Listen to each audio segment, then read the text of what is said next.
Entonces, vamos a ver el tema de anestésicos locales y espero que alcancemos también a ver sobre anestesia neuroaxial, que nos corresponde ver el día de hoy, ¿sí? Son el capítulo 16 y 17 del libro de Massachusetts, y aquí pues igualmente les coloqué como siempre lo hacemos las páginas para que ustedes lo lean. Un poco, bueno, de historia, no sé si a lo mejor lo recuerdan, si es que lo vieron ya ustedes en la clase anterior, pues el primer anestésico local que fue extraído pues fue la cocaína, ¿no es cierto?, por Scherzer en 1850 y sintetizado por Niemann en 1860.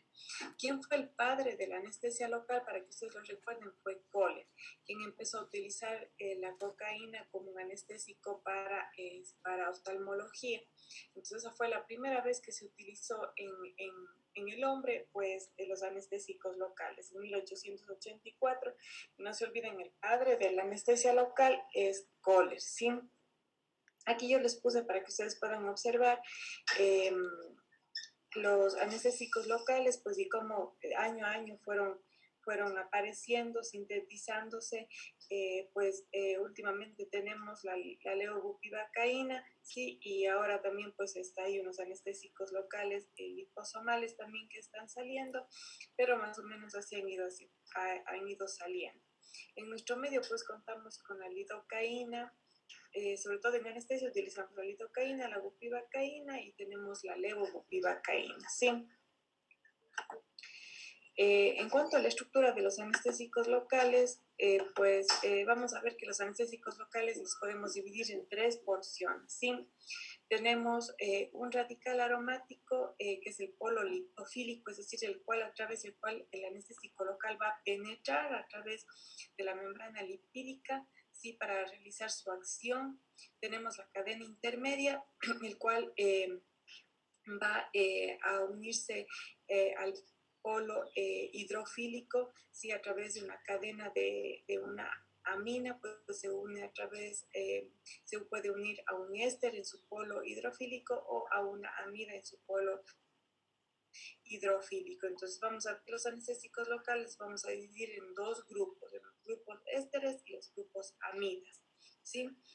Este polo lipofílico, como les decía, que he llamado radical aromático, pues le da la liposolubilidad al anestésico local, le da también su potencial alergénico, sobre todo cuando hablamos de los ésteres, y permite también, es este polo el cual va a penetrar a las membranas. Luego tenemos la cadena intermedia, que nos va a dar la potencia de toxicidad, ¿sí? Y también va a depender de esta cadena, pues, el metabolismo.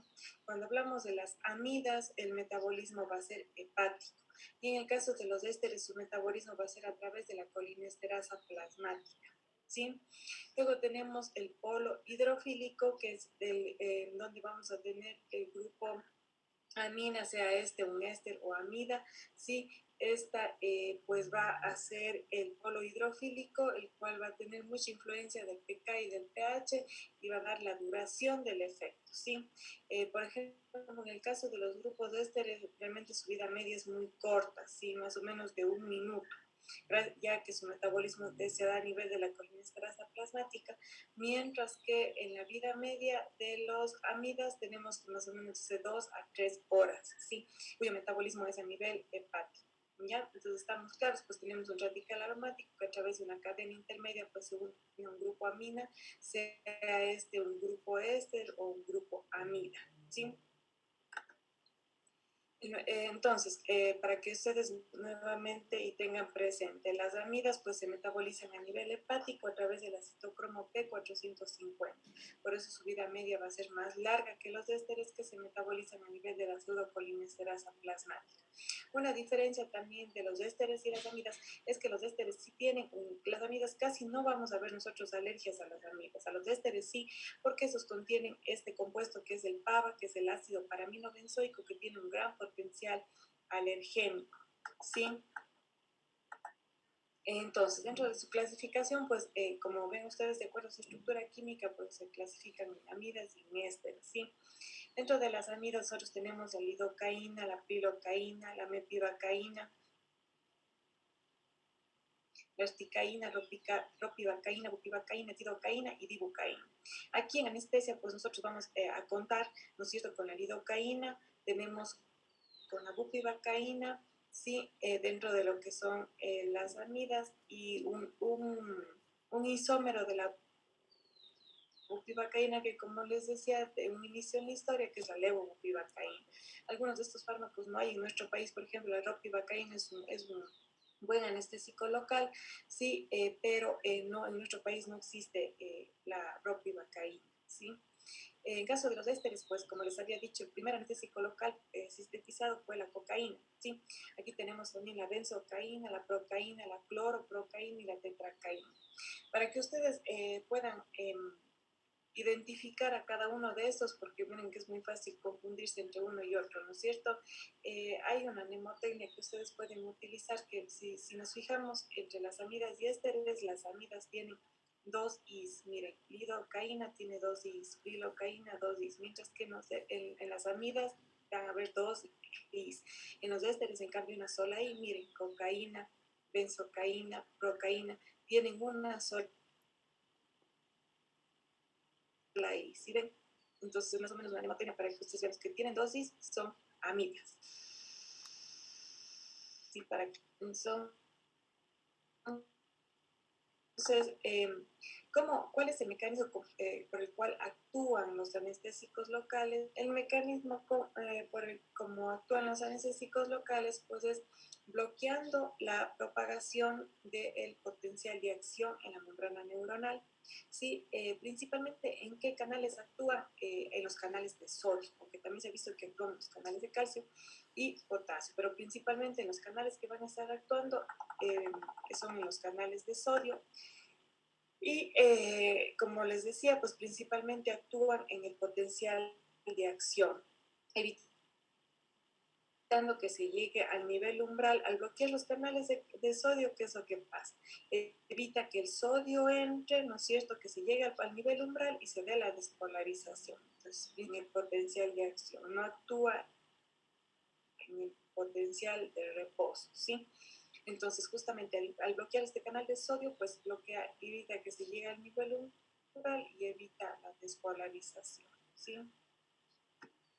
Es la forma como actúa.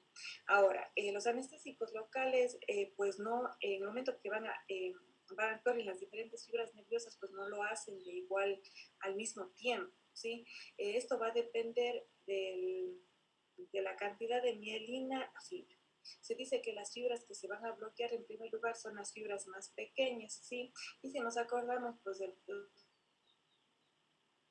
tipos de fibras de los nervios, entonces, primero se van a bloquear los más pequeños, que son las fibras de tipo C. Luego tenemos las fibras de tipo B y por último las fibras de tipo A. Esto se denomina la secuencia del bloqueo de los anestésicos locales. Entonces, en las fibras C y B, principalmente lo que bloqueamos son las funciones autonómicas dentro de eso también el dolor, la sensación al dolor, al calor y al tacto. Luego tenemos las fibras A gamma, ¿no es cierto? A delta, perdón, que bloquean el dolor, el frío y el tacto, las A gamma, el tono muscular, luego tenemos la propiocepción y por último la sensibilidad motora. Entonces, cuando ustedes vean, por ejemplo, un paciente realizar por ejemplo, hablando de la anestesia raquídea, pues la sensación al frío, ¿sí? A sentir como una sensación, si ustedes, por ejemplo, le echan el yodo pues, para la desinfección, previo a la cirugía, pues no, ya no va a sentir frío el paciente, ¿sí? Luego, pues pierde la sensación al tacto y después a la sensación de a la propiocepción y por último la parte motora. Entonces eso hay que estar bien claros porque a veces el paciente tiene un poco de miedo porque sigue moviendo las piernas, entonces piensa que a lo mejor va a sentir dolor durante la cirugía, entonces hay que decirle que tranquilo, que ya lo último que el paciente va a perder es la sensibilidad, pues es la parte motora. Sí, y en cambio cuando recobra ya, cuando ya está pasando la anestesia, pues lo primero que va a recobrar en cambio es lo contrario, recobra la parte motora y al final la parte sensitiva, ¿sí? A esto lo denominamos la secuencia del bloqueo. de los anestésicos locales. Ahora, dentro de las propiedades físico-químicas que debemos saber de los anestésicos locales, que es en cuanto a ciertas características que van a aumentar la potencia, la duración o el tiempo de latencia de los anestésicos. Por ejemplo, mientras más liposoluble sea un anestésico local, mayor va a ser su potencia, ¿sí? Porque va a penetrar más fácilmente las membranas. Su unión a proteínas va a determinar, en cambio, la duración. Si el anestésico local se une en mayor porcentaje a proteínas, va a tener mayor duración. El pK, en cambio, va a determinar a valor menor de pK, el inicio va a ser más rápido, ¿sí? Vamos a ver qué es el pK. Y el pH, a mayor pH, pues el inicio va a ser más rápido. Sí, y en cuanto a la concentración, igualmente, si hay mayor concentración, el inicio va a ser más rápido. Entonces vamos a hablar sobre todo de pK. El pK es el pH al cual el 50% del anestésico se encuentra en forma ionizada y no ionizada. Pero debemos tener en cuenta que la forma ionizada pues es la que no va a penetrar a la membrana, la que va a estar libre. Va a decir que el inicio sea más rápido del efecto del anestésico local es la porción no ionizada, que es la parte lipofílica, ¿sí? Y la que va a entrar más rápido a la bicapa. Entonces, a mayor pK tenemos mayor porción ionizada y por tanto mayor tiempo de latencia, ¿sí? Contrario ocurre que si tenemos a menor pK, pues es rápido, ¿sí?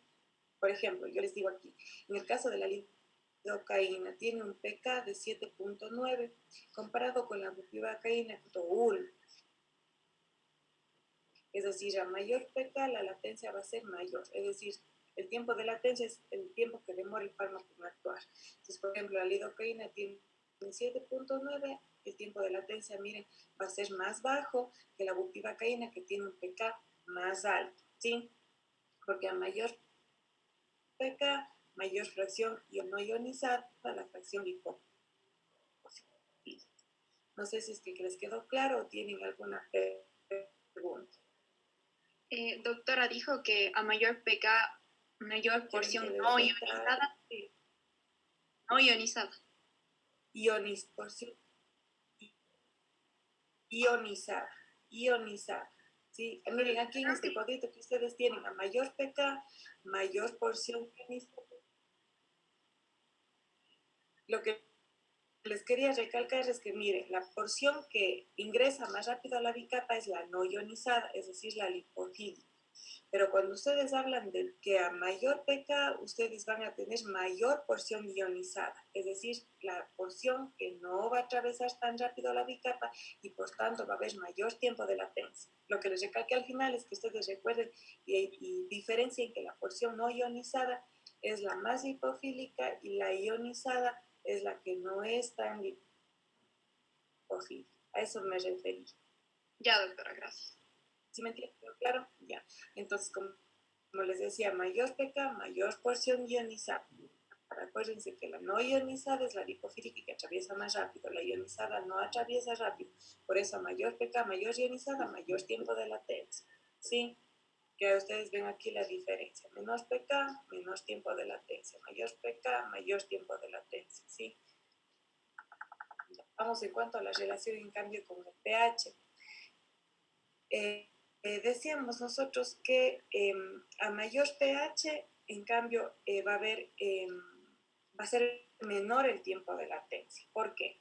Es lo contrario. A mayor pH, porcentaje de la forma no ionizada. Miren, por ejemplo, aquí nosotros tenemos en el caso de la lidocaína que estábamos hablando, ¿sí?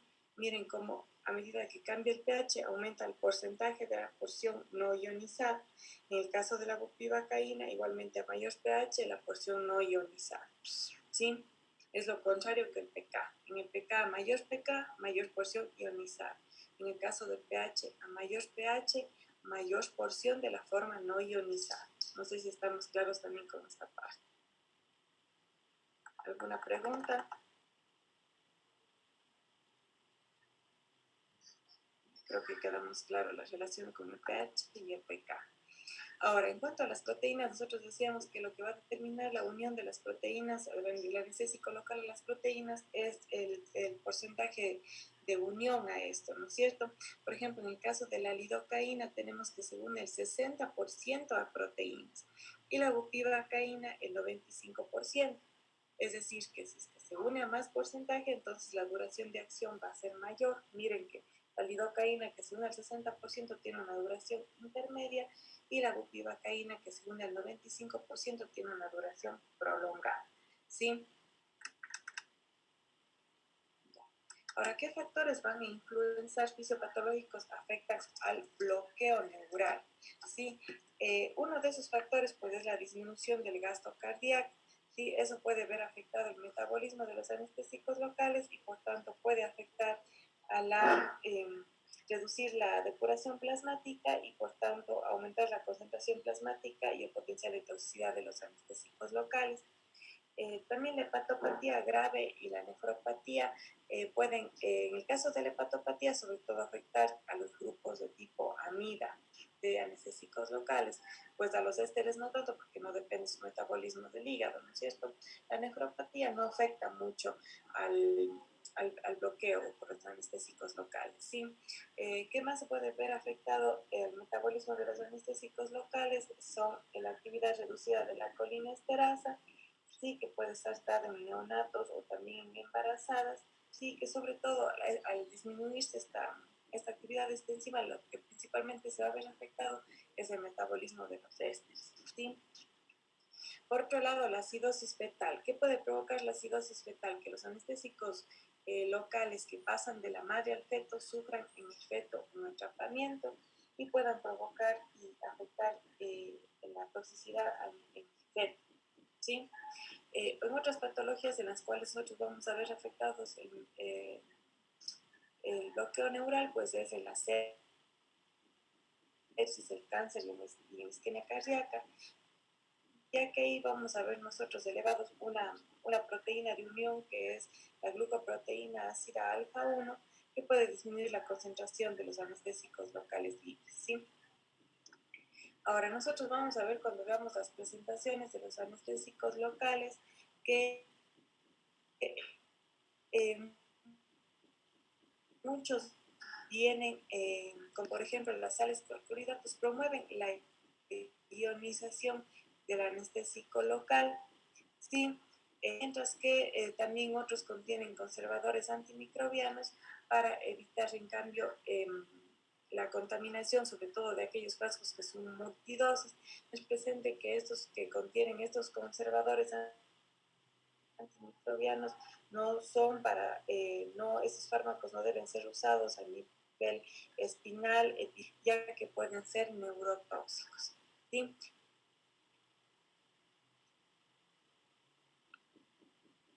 Otros antioxidantes para disminuir la degradación de los anestésicos locales, ¿sí?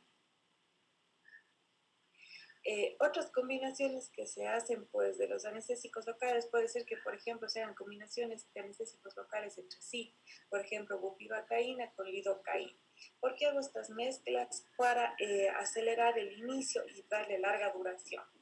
Por ejemplo, vamos a hacer una pregunta a ver quién estuvo atento. Alberto Álvarez. Alberto Álvarez. Creo que estoy. Ya, Alberto. Ya, si yo combino bupivacaína con lidocaína, ¿cuál de los dos cree usted que va a favorecer para que el inicio sea más rápido? ¿La bupivacaína o la lidocaína? ¿Cuál tenía el inicio más rápido? La bupivacaína.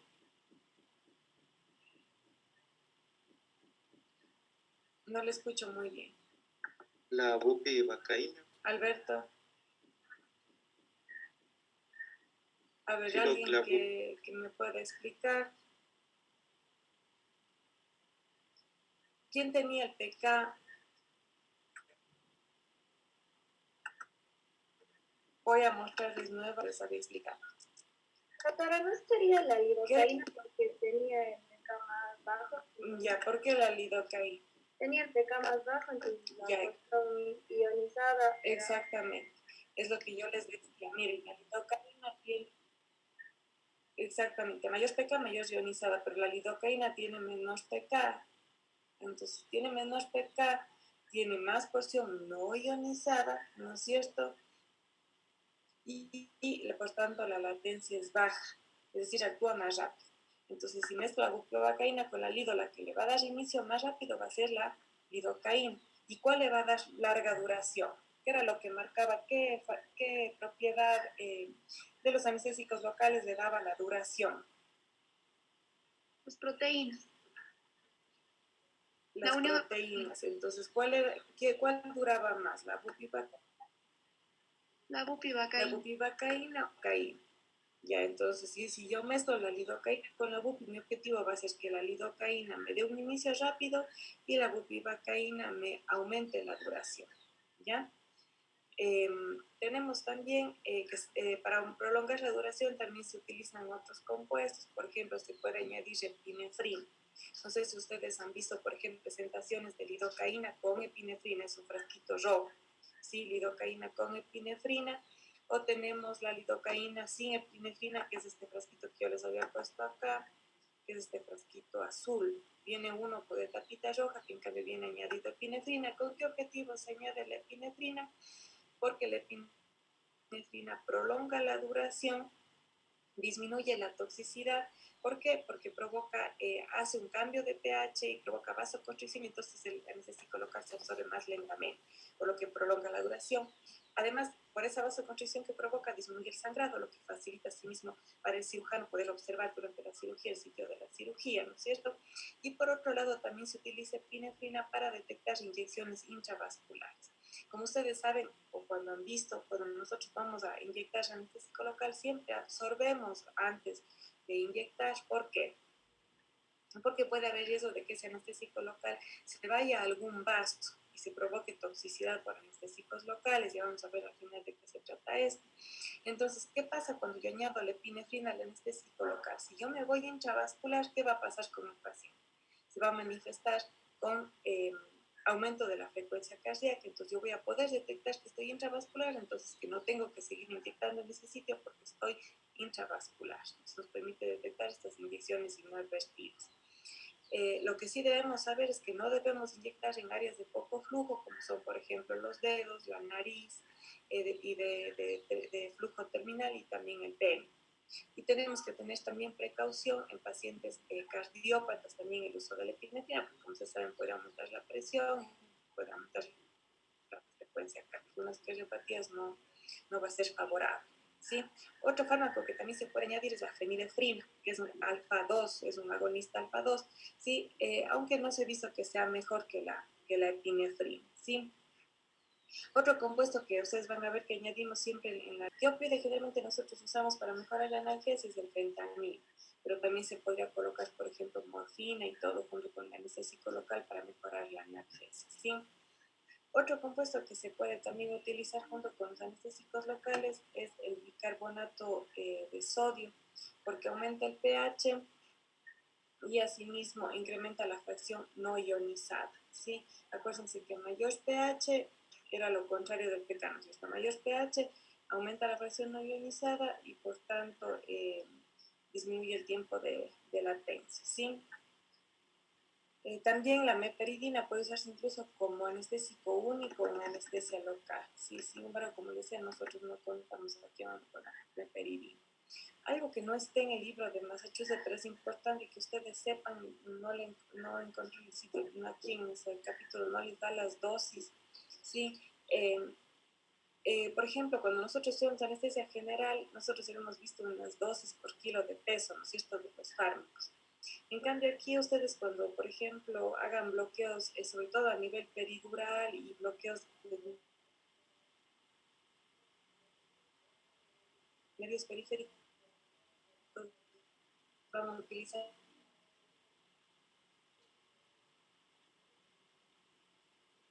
grandes volúmenes en este tipo local.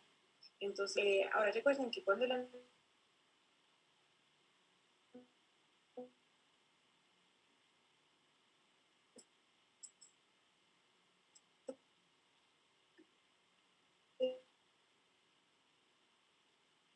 anestésico local viene junto con adrenalina, es lo mismo, entonces les pueden utilizar mayor dosis.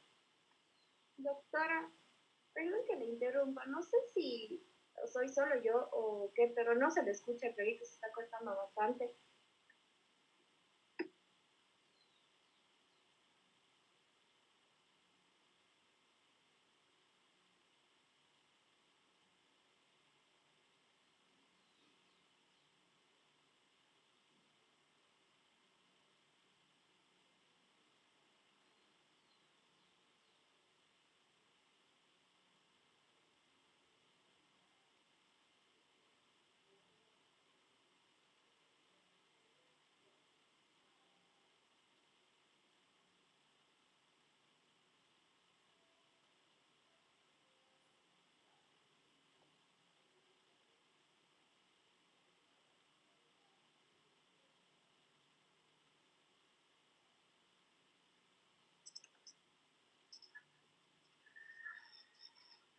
Disculpen, se fue el internet. No sé cómo están ustedes también. Lisette, a usted le tengo. Sí, doctora, ¿cómo está? No sé, es que no se le escucha la última parte de dosis, ya se cortó, no sé si solo le pasó a mí o qué, pero no le escuché absolutamente nada.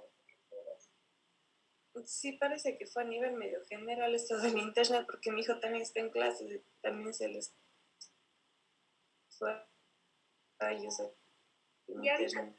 Y ahorita se le escucha bastante cortado. Pero le encuentro solo el internet está como mal. Está mal. No sé si estamos como no sé. Ahorita vamos a ver ya. Bueno, entonces como les iba diciendo, pues tenemos no sé si me están, tengo aquí que estamos con 20 estudiantes, sí. ¿Me están escuchando? ¿Si estamos bien? Emilia, no sé si es que... Doctora, ahorita sí se le escucha bien. Ya, gracias. Entonces, como les decía, hay una dosis máxima de los anestésicos locales sin epinefrina y una dosis máxima cuando ustedes utilizan con epinefrina. Como les decía, la epinefrina pues disminuye la toxicidad y por eso las dosis que ustedes pueden usar con epinefrina son mayores. La lidocaína es 4 miligramos por kilo sin epinefrina y con epinefrina 7 miligramos por kilo. La bupivacaína 2 y 2.5 respectivamente. La levobupivacaína 3 y 4 respectivamente, ¿sí? Ahora, dentro de los efectos que podemos ver adversos de los anestésicos locales, pues son las reacciones alérgicas y como les decía, los principales anestésicos locales que provocan reacciones alérgicas, casi con las amidas no lo vemos, pero sí con los anestésicos locales de tipo éster por el compuesto que contienen, que es el ácido paraminobenzoico. En el caso de las amidas, pues lo podemos ver esta alergia cuando vienen unidas a metilparabeno, que es generalmente algunos anestésicos locales que vienen con este aditivo, ahí sí podría haber alergia, sí, pero generalmente pues no lo vienen con ello, entonces por eso no lo vemos alergias cuando usamos las amidas, sí. También puede haber toxicidades locales, por ejemplo, cuando se hacen infiltraciones a nivel articular, se ha visto que podría provocar un efecto condrotóxico, por ejemplo, a nivel, ¿no es cierto?, del cartílago, sí, o que podría provocar también una necrosis tisular, como vemos aquí en la foto.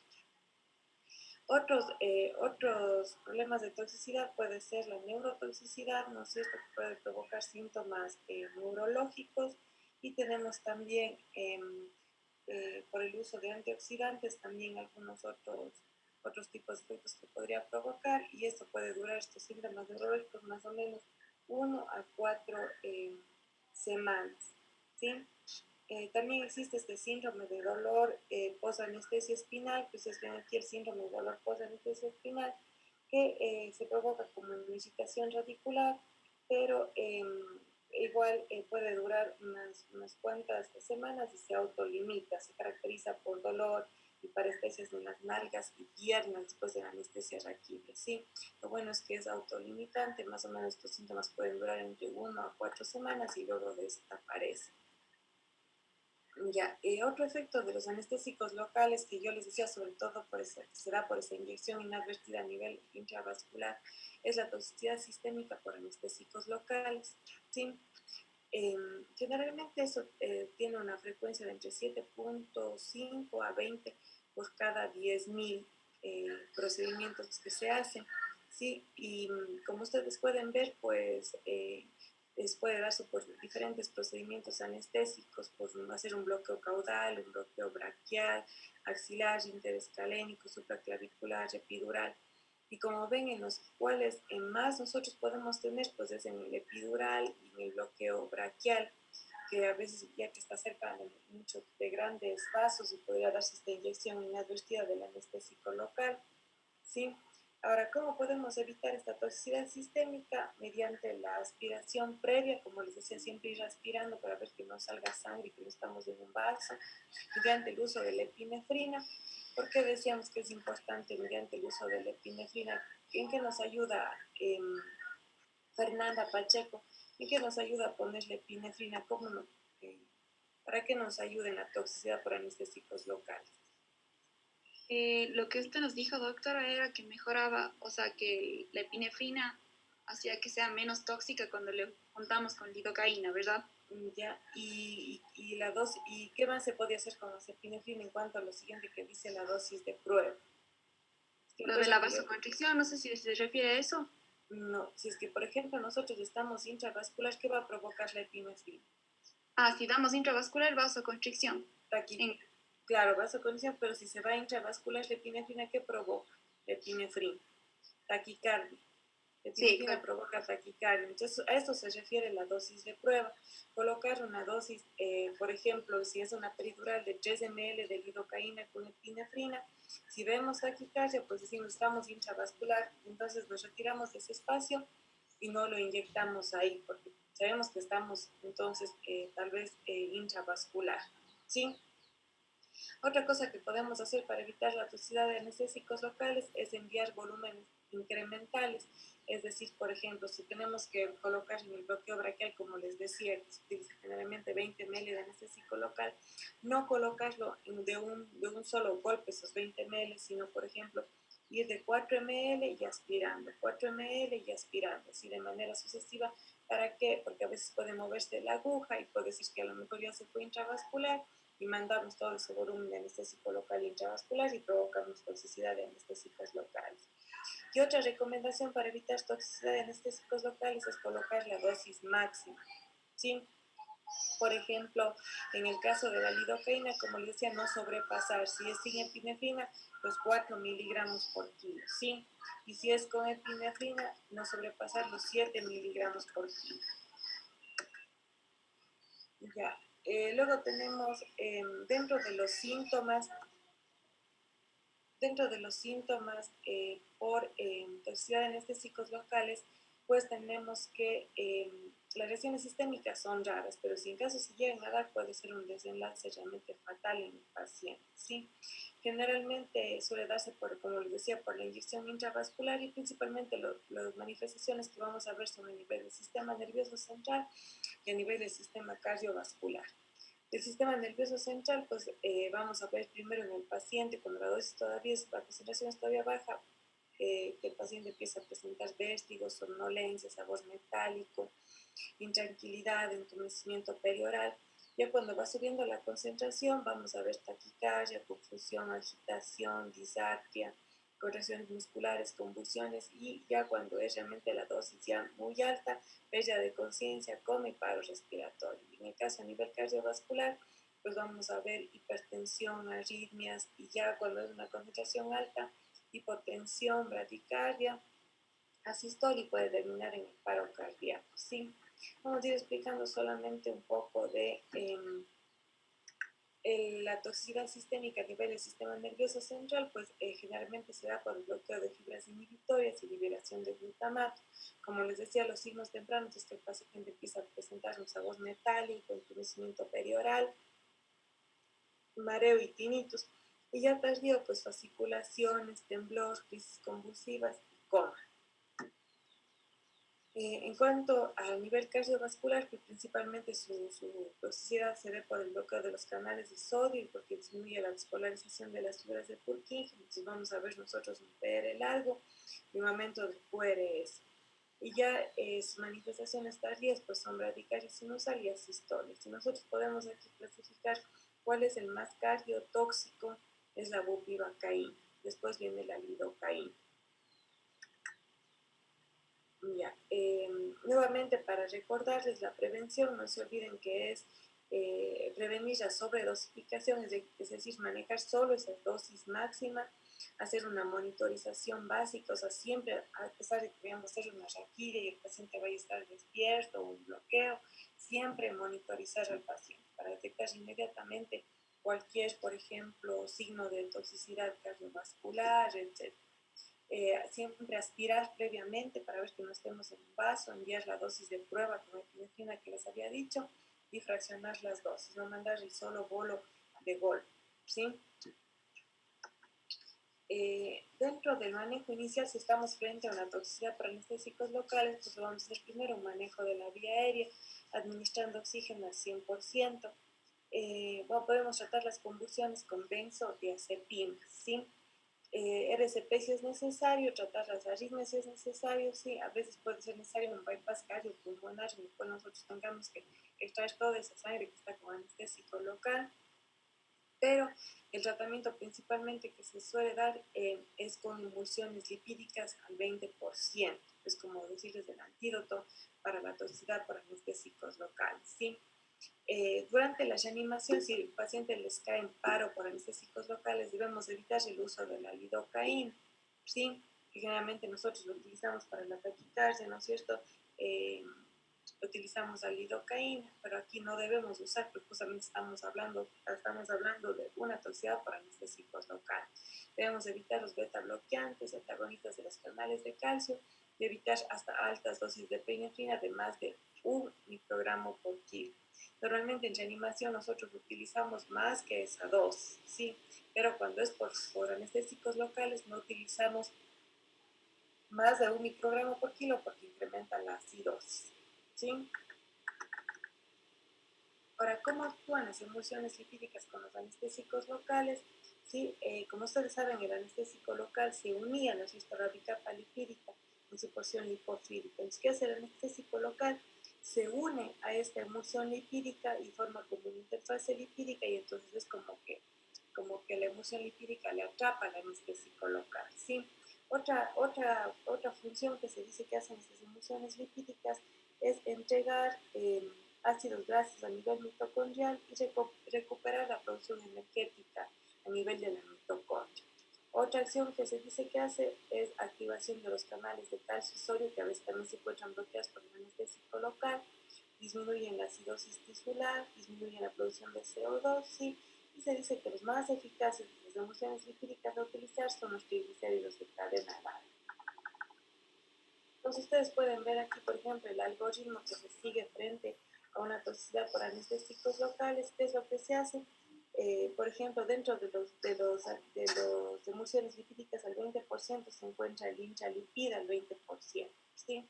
Entonces, ¿qué es lo que se hace? Se pasa un primer bolo de 1.5 ml por kilo en un minuto y se sigue una infusión de 0.25 ml por kilo por minuto, ¿sí?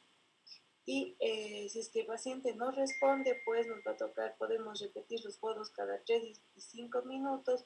¿Sí? Podemos subir el bolo a 3 ml por kilo, ¿sí? Y la infusión duplicamos hasta 0,5 ml por kilo, hasta un máximo de 8 ml por kilo entre todas las dosis, ¿sí? En el hospital, en nuestro medio no hay el intralipid, hay el hipofundin. Se ha escuchado el hipofundin al 20% se utiliza para nutrición parenteral. Esas emulsiones lipídicas se puede utilizar en toxicidad cuando estamos viendo la toxicidad para anestésicos locales. ¿Sí? Ya. ¿Alguna pregunta hasta aquí sobre las generalidades de anestésicos locales que hemos visto? No sé si tienen alguna duda.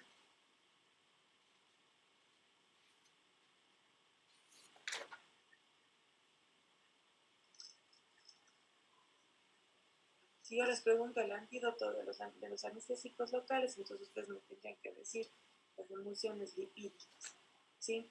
Ese es el antídoto que se utiliza frente a la toxicidad, porque como les digo, el anestésico local se ve atrapado en estas emulsiones, ya que tiene un polo lipofílico, ¿sí? Aparte de las otras acciones que decíamos a nivel de la mitocondria, los canales de calcio, etc., ¿sí?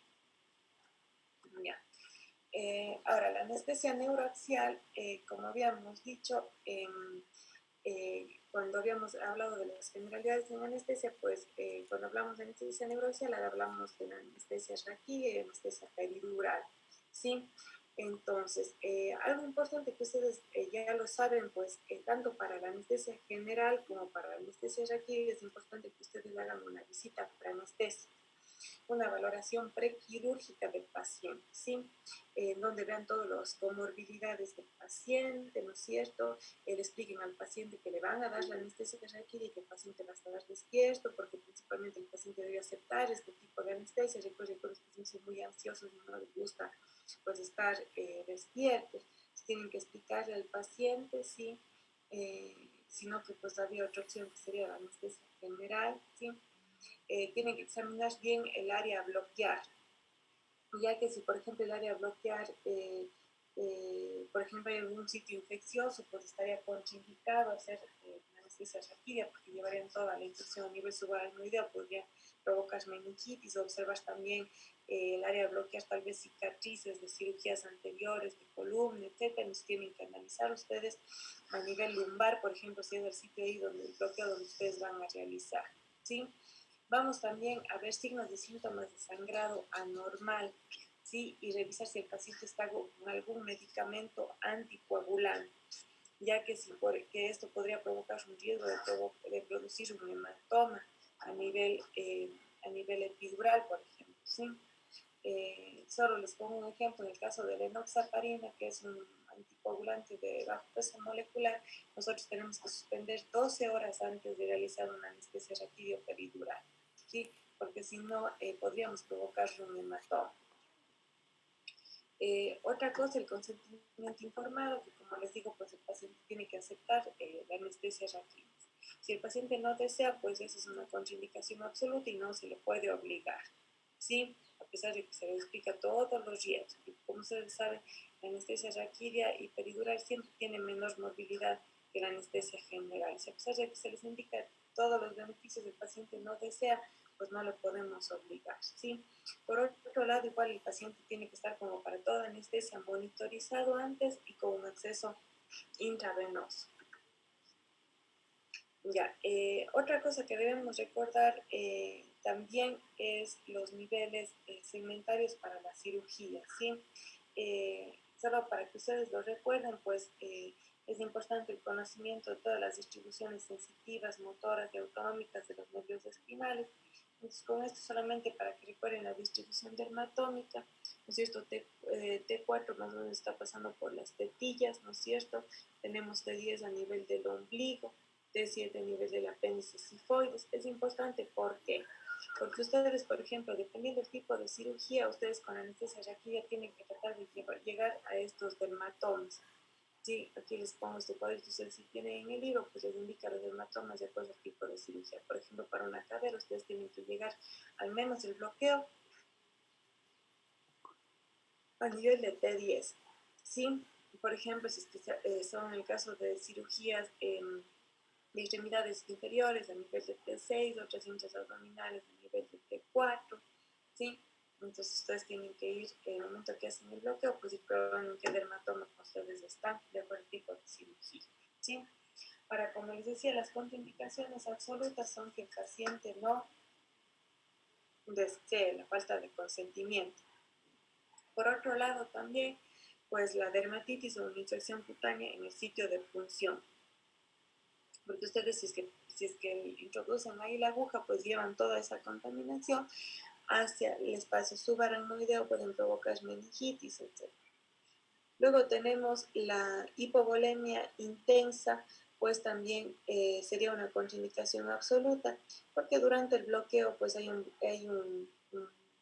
un bloqueo simpático durante, por ejemplo, la anestesia raquídea epidural, entonces de por sí el paciente puede hipotensarse. Si además el paciente está hipovolémico, chocado, pues lo van a intensificar más el cuadro con esto, ¿sí? Entonces una contraindicación también absoluta. Ya una coagulopatía, una alteración de la coagulación, como les digo, podría provocar un hematoma. Por ejemplo, eso se ve en el tiempo de protrombina, que no debería ser menos del 70%. Otra contraindicación absoluta es la hipertensión intracraneal y ser alérgico a anestésicos locales, ¿sí? Ahora, una contraindicación relativa, pues son problemas de la columna lumbar como una artritis, una hernia de disco, la neuropatía existente, pues habría que ver a qué nivel se encuentra, ¿sí? Y de acuerdo a ello, pues podría ser relativo su contraindicación, ¿sí? Una bacteremia o septicemia, ¿sí? Que podría, que es como ustedes pueden ver, es sistémico, ¿sí? Podría verse afectado a nivel del bloqueo, pero como es sistémico, a lo mejor no en gran porcentaje, entonces por ello constituye una contraindicación relativa. Otra contraindicación relativa es la enfermedad del sistema nervioso central y una anemia crónica. Por ejemplo, una anemia crónica, como el paciente ya está compensando, pues no va a afectar el bloqueo simpático, sí en una anemia aguda, como habíamos dicho. En algunas cardiopatías en las cuales pues no puedo provocar hipotensión en el paciente, pues también sería una contraindicación relativa. Ya. En cuanto a la anestesia espinal, pues vamos a explicar, ustedes la van a encontrar con diferentes nombres, como anestesia espinal, anestesia subaracnoidea, anestesia raquídea, ¿sí? Entonces, ¿qué es la anestesia espinal? La anestesia espinal es la inyección del anestésico local en el espacio subaracnoideo, ¿sí? Aquí pues se va a bañar raíces, nervios, ganglios raquídeos y la periferia de la médula espinal, ¿sí? Solamente para que ustedes recuerden algo más de la anatomía, pues la columna está formada por 33 vértebras en totales, ¿no es cierto? Tenemos 7 cervicales, 12 dorsales, 5 lumbares, 5 sacros y 4 coxis. Para que ustedes recuerden la anatomía, pues principalmente lo que le da el soporte, ¿no es cierto?, al peso, a la base estructural de la estructura, pues es el cuerpo de la vértebra, ¿ya? El cuerpo de la vértebra. En su parte posterior, en cambio, tenemos una red, como ustedes pueden ver aquí, ligamentos, tenemos el conducto vertebral, ¿no es cierto? Todo esto es la articulación posterior de la columna, ¿sí? Lo que mantiene la estabilidad de la columna. Sí, por detrás de la apófisis espinosa tenemos la línea media en su parte más profunda, pues tenemos todos los ligamentos, ya vamos a ver qué ligamentos tenemos más adelante, ¿ya? Por otro lado, pues tenemos también el canal medular que se extiende desde el foramen magno hasta el hiato sacro, ¿sí? Si repasamos un poquito los límites del canal óseo, pues tenemos en su parte anterior el cuerpo vertebral, a nivel lateral tenemos los pedículos, ¿sí? A nivel posterior tenemos las apófisis espinosas y tenemos también las láminas. Entonces, los ligamentos que encontramos en la parte posterior y que vamos a tener que atravesar durante la anestesia raquídea, pues tenemos el ligamento supraespinoso, ¿sí? Que se encuentra más o menos uniendo cada apófisis espinosa adyacente, ¿sí? En su parte posterior, ¿sí? Luego tenemos el interespinoso, que en cambio une las apófisis espinosas, pero en su sección horizontal, como ustedes ven aquí, y más profundamente tenemos el ligamento amarillo, que está ya situado casi inmediatamente sobre la dura madre, ¿sí? En el recién nacido, la médula espinal termina a nivel de L3, mientras que en el adulto ya termina a nivel de L1. Más o menos esta posición de adulto ya se encuentra más o menos a partir ya de los 2 años de edad. Sin embargo, puede haber variaciones. Se ha dicho que, por ejemplo, en un 30% la médula podría terminar más arriba, como es T12, o en un 10% más abajo, como es L3, aunque es y extremadamente raro, incluso podría haber una médula sacra, ¿sí? Eso es importante tener en cuenta porque, por ejemplo, durante el bloqueo sí se recomienda que la anestesia raquídea se haga a nivel de L2, L3, L3, L4, ya que ya en L1 pues tenemos ya ausencia de la médula y podríamos lesionar. Asimismo vamos a recordar cuántas, verán chicos, vamos a ver cuánto nos da el tiempo ahora. Eh, Vamos a ver hasta dónde llegamos con la clase, terminaríamos lo que nos quede la siguiente semana. Yo había preparado unas preguntas en Kahoot, vamos a hacer esas preguntas al iniciar la clase de la siguiente semana y terminamos de ver esta clase. Para, como después, bueno, ya creo que la siguiente hay exámenes, no sé si recibieron la comunicación, desde el 8 empiezan los exámenes, creo que a lo mejor vamos a llegar hasta este tema para el examen. ¿Sí? En el caso de la lección de lunes, yo creo que dejémosle, y aparte tenemos la lección el día lunes. Las preguntas de Kahoot sí incluyen algunos temas de aquí. Hagamos una cosa, el día lunes entonces hacemos la lección al iniciar la clase, terminamos esta clase y al final les hago las preguntas de Kahoot sobre la clase. Así quedamos, ¿sí? Entonces esperemos hasta ver hasta dónde llegamos, el tiempo que nos quedan más o menos 8 minutos. Creo que vamos a alcanzar mucho, pero de revisar la anatomía. Entonces recordemos que la médula espinal está cubierta por 3 meninges, ¿no es cierto? Tenemos la pía madre, la aracnoides y la dura madre. Entonces el espacio subaracnoideo está entre la pía madre y la aracnoides, ¿sí? Entre la aracnoides y la dura madre pues se encuentra el espacio subdural, que se llama, ¿sí? Como les decía entonces, el espacio subaracnoideo está entre la pía madre y la aracnoides y se extiende desde la inserción a nivel S2 hasta los ventrículos cerebrales en el extremo cefálico. ¿Qué nomás contiene este espacio subaracnoideo? Contiene la médula espinal, contiene nervios, contiene líquido cefalorraquídeo, vasos sanguíneos, red trabecular de las aracnoides hasta la pía madre que da como soporte, ¿sí? Entonces, como ustedes pueden ver, pues aquí también tenemos vasos, de ahí la importancia también pues de aspirar, porque podríamos también irnos, inyectar el anestésico local en un vaso y provocar toxicidad por anestésicos locales. ¿Qué vamos nosotros a obtener en el momento que nosotros pinchemos el espacio subaracnoideo? Vamos a obtener un líquido incoloro, un líquido transparente, más o menos en volumen total de 100 a 150 ml, ¿sí? Pero en el espacio subaracnoideo vamos a tener 25 a 35 ml de líquido cefalorraquídeo, ¿sí? Este se absorbe a nivel del torrente sanguíneo. Ahora, para la anestesia raquídea, ¿en qué procedimientos está indicado? Sí, la anestesia raquídea está indicado, por ejemplo, para procedimientos abdominales, ¿no es cierto? Sobre todo, pero inferior, por ejemplo, una apendicectomía, procedimientos pélvicos de periné recto llano, por ejemplo, una anoplastia, una hemorroidectomía, ¿sí? De periné, por ejemplo, puede ser una colocación de un sling vaginal, ¿sí? Operaciones inguinales, por ejemplo, una hernia inguinal o extremidades inferiores, por ejemplo, podemos utilizar una raquidia para una fractura de fémur, una fractura de tibia, alguna patología de pie. Cirugías obstétricas, por ejemplo, podemos utilizarla en cesáreas, ¿sí? No provoca ningún efecto en el feto. Intervenciones urológicas, por ejemplo, en prostatectomías, en varicocelectomías, y es sobre todo, deberíamos nosotros preferirlo en aquellos pacientes que tienen hepatopatías o nefropatías, pues casi el efecto de los anestésicos locales es muy despreciable en estas patologías. Entonces, si por ejemplo nos llega un paciente nefrópata y podemos darle una anestesia raquídea, pues sería lo mejor, ¿sí? Ahora, ¿qué cambios fisiológicos vamos a ver nosotros? A nivel del sistema nervioso central, pues lo que va a provocar la anestesia raquídea es un bloqueo neural, ¿sí?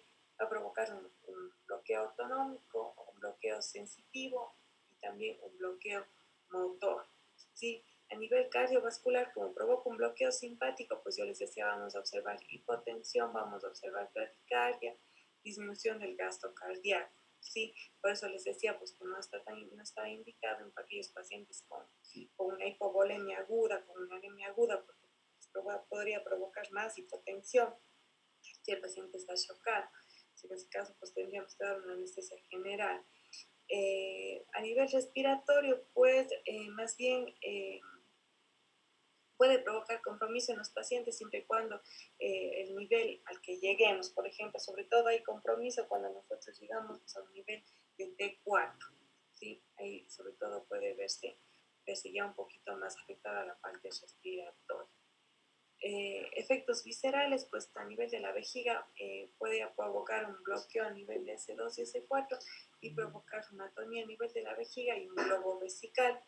A nivel del intestino, actúa a nivel de T5 y L1, pero más bien actúa de manera contraria, estimulando la parte parasimpática, ¿sí?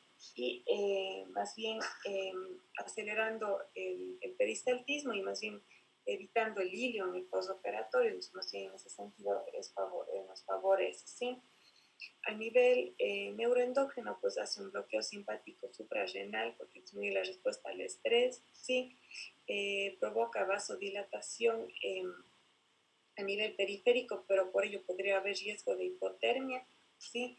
Y a nivel del sistema nervioso central disminuye la acción del sistema reticular activador, por eso es que el bloqueo raquídeo podría provocar cierto grado de sedación, ¿sí? Ahora, ¿de qué depende el nivel de bloqueo que nosotros alcancemos? ¿Sí? Hay determinantes mayores y determinantes menores. Por ejemplo, mayores como la varicidad, ¿sí? Por ejemplo, hay anestésicos locales que son más pesados, tienen mayor densidad que el líquido cefalorraquídeo, ¿sí? Entonces, por ejemplo, esos anestésicos que van a ir hacia el lado de donde esté el paciente inclinado, ¿sí? Por ejemplo, como es más pesado que el líquido cefalorraquídeo, si el paciente lo dejo sentado, pues el anestésico local va a tender a ir hacia abajo, por ejemplo, hacia los dermatomas sacros y hacia los dermatomas más caudales. Si en cambio lo pongo con la cabeza en posición de tren de Lemberg, pues el bloqueo puede subir sus niveles. Y entonces depende de la varicidad del anestésico que utilicemos. Por ejemplo, ya hablamos del anestésico hiperbárico, como les digo, es el que tiene mayor varicidad que el líquido cefalorraquídeo y mayor peso. Ahora también tenemos anestésicos locales isobáricos y hipováricos, ¿sí? En cambio, los hipováricos tienen menor peso que el líquido cefalorraquídeo y tienen más bien siempre a subir de niveles. Ya dependerá también de la dosis, ¿sí? Obviamente a mayor dosis, pues mayor nivel, del volumen también que nosotros inyectemos y de la posición del paciente. Algunos factores menores, pues es la turbulencia. Si nosotros aspiramos y generamos turbulencia, podría aumentar el nivel del bloqueo, el volumen de líquido cefalorraquídeo, la presión intraabdominal aumentada, como es el caso de las pacientes embarazadas, los obesos, y curvaturas de columna, como por ejemplo la cifosis, la lordosis, ¿sí? Como les decía, aquí solo les pongo un ejemplo de la dosis, por ejemplo, y el tiempo de duración. Miren, aquí tenemos nosotros en una duración de 70 a 90 minutos. Miren, con la dosis sin epinefrina y con epinefrina, tenemos incluso una duración un poco mayor, que es un aditivo que podemos darle para que dure más, ¿sí?